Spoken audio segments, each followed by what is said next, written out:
am Christie Schwartz with Nova Home Loans, here with Andrew Malkowski from the Denver 100. Today we want to give you a little bit of synopsis of where the market is at. So interest rates, Andrew, we're hearing a lot about them right now. Can you tell us a little bit about how we got where we are and a little bit about where we are? Yeah, I mean, we definitely predicted that interest rates would go up this year because they were so low for so long, and money can't be that cheap for that long. But I don't think anybody anticipated them to go up this steeply, this fast. And there's many of factors that contributed to the rise in interest rates. Interest rates are controlled by political and economic factors. And what's happening in the world right now, specifically with Russia and Ukraine, has significantly affected the world economy and thus translated into our market here.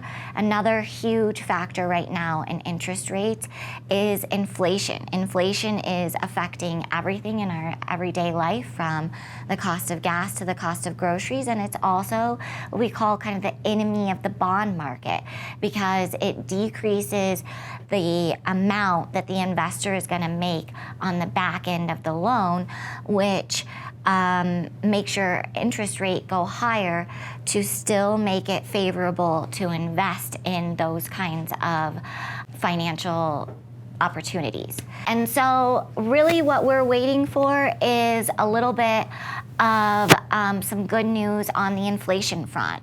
The Fed trying to curb inflation, a little slowing of the economy, and as we officially enter a recession, that puts downward pressure on interest rates. So if we get some good news in the new replacement of the inflation numbers as they come out the end of this year, along with the recession, we're hoping to see some downward pressure on interest rates and get a little bit of a relief. You know, the interest rates have certainly had an effect on real estate, and the market has certainly slowed down quite a bit from where we were 6 months ago.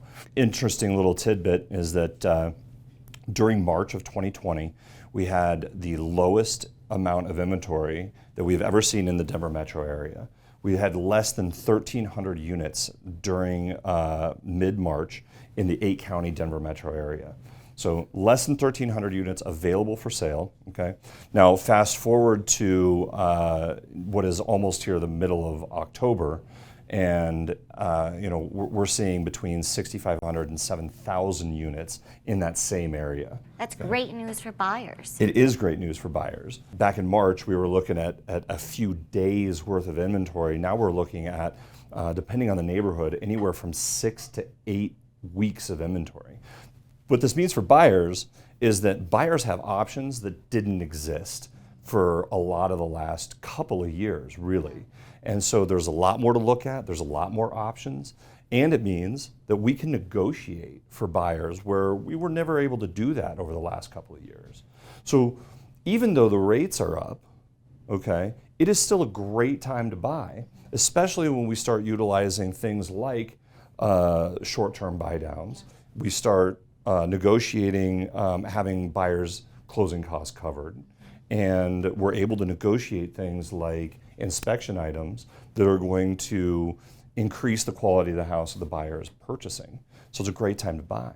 And for all those people that got shafted out of the market who didn't have excess money for down payment or appraisal gap coverage, or were relying on down payment assistance to be able to achieve home ownership, you now have an opportunity to compete and get your offer accepted at a reasonable deal for yourself. And on the flip side, while this is a great time for buyers, what's kind of interesting to be able to say is that it's still a great time for sellers. You know, historically speaking, being on the market for, say, 6 to 8 weeks is still pretty low compared to what we've seen historically. And because of all of the appreciation that homeowners have experienced over the last 5 to 10 years, depending on how long they've owned their home, they're still able to sell their house at record highs right now.